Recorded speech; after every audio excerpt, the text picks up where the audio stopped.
but also that, for example, so that children could identify with the life forms and the fact that Mars is inhabited, and that's something that we shouldn't be afraid about, but in fact we should engage as a remarkable new discovery of the way our cosmos actually is. And so my dad was reading these passages and becoming hysterical.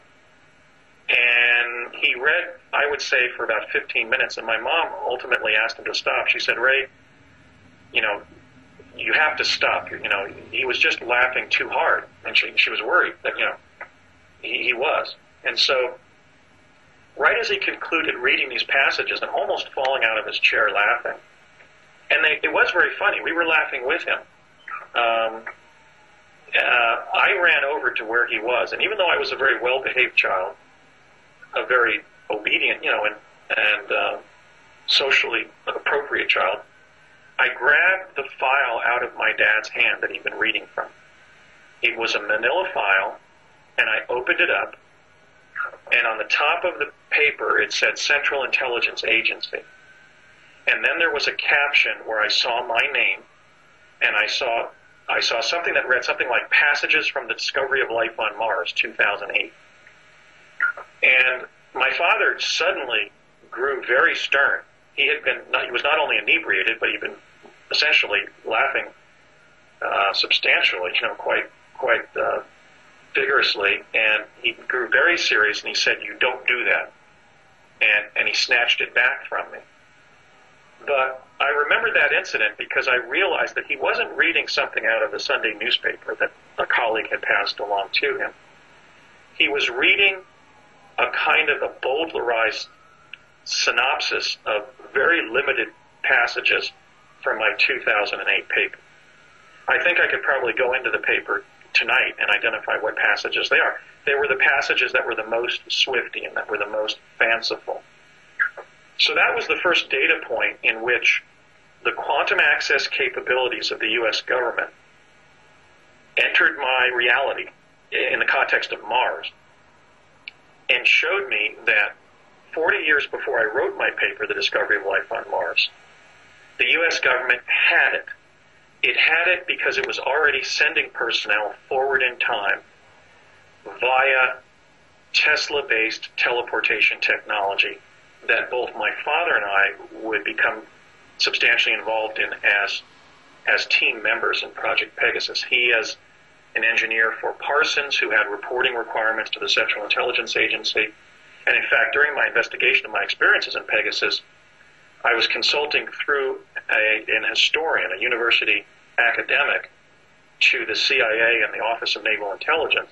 And when we explored my father's background for the intelligence agency per se, not just as a Defense Department engineer. And that's all the time we have here on the Unified Field. Thanks for joining me. You were listening to Muxmool, some Caribou, Boards of Canada, Air, and Windermere here on the Unified Field. Join us next week where we continue our series on 2012, where we look into the prophecies of other indigenous native cultures, as well as Nostradamus, and we'll hear what NASA has to say. Crop circles involved too, perhaps, on this next issue of the Unified Field. Thanks for tuning in and joining us today on the Unified Field, and remember, without you, there is no us. Remember to send in your stories, comments, suggestions, and ideas or events to our email address at unifiedfieldradio@gmail.com. And who knows, maybe your letter will make it onto the air. Keep your eyes on the sky and you may just be surprised. It may expand you into the infinite or shrink you down to size. Keep searching for the truth shall set us free. I'm your host, Mr. Justin Brown. We'll see you next week. And this is the Unified Field.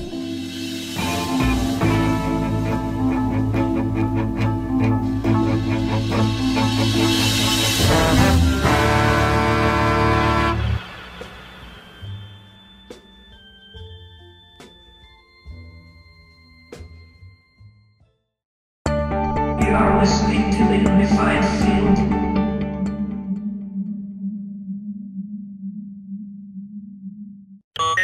Spell rhythm.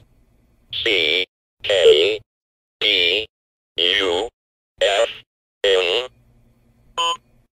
I'm David Suzuki. Poll after poll shows the same thing. The environment and global warming are Canadians' #1 concern. But a lot of politicians behave as though they don't know that, or as though it doesn't matter. You have to tell your elected representatives at every level of government the environment matters to you and how you vote. They'll hear that. The future is in your hands. Get involved. Make yourself heard. Find out how at davidsuzuki.org.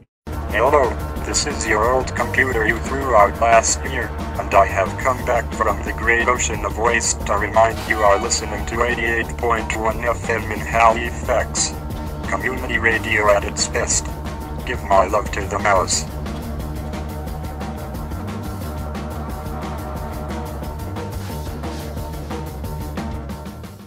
I'm David Suzuki. The average lunch or dinner travels 2,400 kilometers to get to your table. Eating local means combating global warming. The future is on your table. Eat your way to a healthier planet. Find out how at davidsuzuki.org.